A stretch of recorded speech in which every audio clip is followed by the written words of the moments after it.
Title: hɑːrշ, meaning. Today, we're discussing the word hɑːrշ.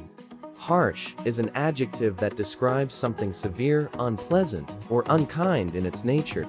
It signifies the presence of challenging or difficult elements in various aspects of life. Pronunciation.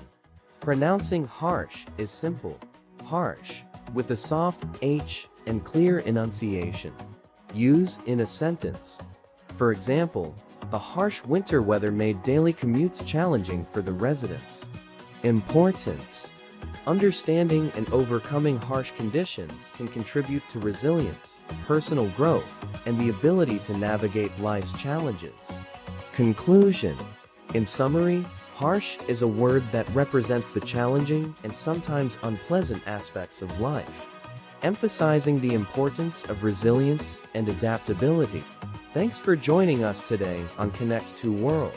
If you found this information helpful, please give it a thumbs up. And don't forget to subscribe for more educational and informative content. Stay tuned for our next word exploration. Until then, acknowledge the strength it takes to navigate through harsh circumstances and emerge stronger on the other side.